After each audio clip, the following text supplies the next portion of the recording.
The letter R, it's how Jaguar spells the letter M, or AMG. After a 5-year hiatus, their flagship is back in R trim. Let's drive this 2014 XJR and check the tech.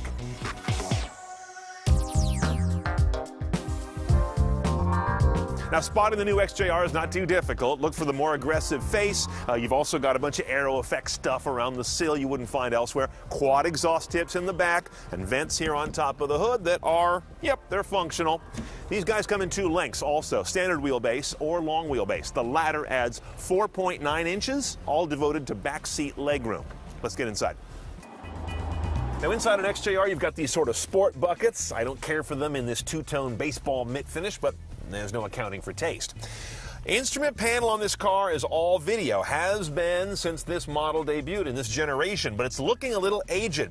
Notice that it does what's called skeuomorphic representation of dials. In other words, it pretends to be 3D dials. There's even this kind of a chrome effect at the top, like there's some light coming down there. That's looking really old school. Just look at iOS 7. Apple got rid of that exact same look, not trying to pretend to be physical objects with video. This should go the same route. Now, the center stack is cleaner, it's squared off, it's got nice large zones, and it's touchscreen.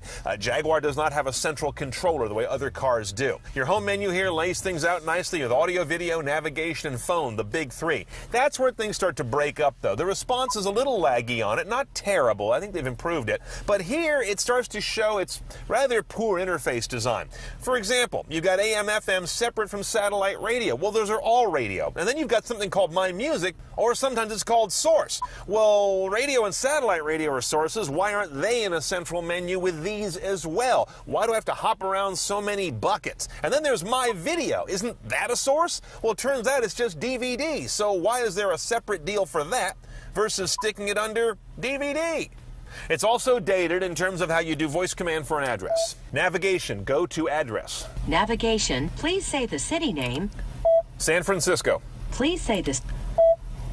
2nd Street. Multiple addresses were. Cancel. So it's the old school bucket process where you got to enter each module at once. Too much distraction, too much time for me. And there's no connected search, no Google or any other kind of lookup on the internet to find addresses or destinations via fuzzy logic. Similarly, as you noticed in those sources, there are no media apps supported here, no Facebook or Twitter, though I can certainly live without those in my car. And I also want to see a revision of the climate control system. As you go and turn the temperature knobs here, it takes too long for them to bring up the video display to show your temperature. Ditto for the seat heaters. You got to hit a button to get a menu, to hit a button to turn on the seat heater, which for some reason defaults to 3 bars. Then you got to minus it out down to 1. That's insanely busy. Now, as you can imagine, a car that doesn't do media apps or live search or things like that also does not have a lot of automated drive controls. There's adaptive cruise available, and we have passive blind spot warning lights in our mirrors, and that's it. There is no active blind spot tech, active lane drift tech, or collision mitigating braking technology that'll stop you before you run into something, which a lot of the competitors have. Now, up front, the engine's a big part of what makes an XJR an XJR. 5-liter supercharged V8. Goes out to a one-choice only 8-speed automatic and then rear-wheel drive. They don't do all-wheel drive on these XJRs, keeping in the sporty character. Now the numbers: 550 horsepower, 502 foot-pounds of torque. On a car that weighs about 4,200 pounds, relatively svelte, given its size, because it's aluminum structured, and that's going to get you 0 to 60 in 4.4 seconds.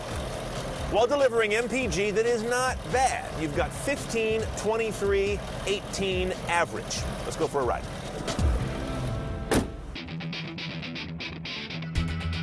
Okay, now when you get on the XJR and push the start button, the drive controller rises to meet your hand. Why? That's part of the little tech filigree on this vehicle that they seem to love. Drop it in drive. You've also got sport mode, which is self-explanatory, and you've also got this dynamic mode here under the checkerboard button, which really loosens things up so you can get in more trouble. I'm also going to defeat this eco button over here. That's the auto start stop technology, and Jaguar, like every other luxury car maker, has yet to figure out a way to make auto start stop feel luxury. Now, what you first notice in this car is not that it has so much power, but the power is so available.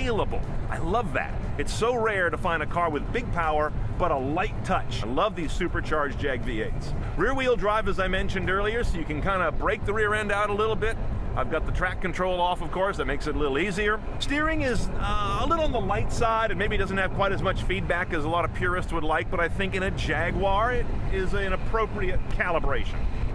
Now here's where this guy is different than an M car, an AMG, or an Audi S car, is the blend of a luxurious ride quality with a massive power curve. You don't feel like you're riding in something hard and Teutonic ever, even in the full go mode that I'm dialed into right now. Again, kicking the rear end out just a little bit there. This is either an English gentleman's hot rod or an English gentleman's hot rod. You know the difference? Now, an XJR, of course, is a rather rarefied model, so it doesn't come cheap. 116 is base on this guy. Add 3,000 for long wheelbase, which I would do. The handling is still really good, and the backseat legroom is a must in a car like this. Then there's $1,700 for the illumination package that puts these blue rings around the air vents and names on the sills and trunk. I'd skip that all day long. $2,300 though for adaptive cruise control, probably a good buy. You're in for a little over $121. This car is not as sharp on the track as a BMW, nor is it as refined technology as a BMW or an Audi or even Mercedes these days, but it has a nice blend of really serious roadability and a unique Jaguar luxury. Plus, you just don't see them that often.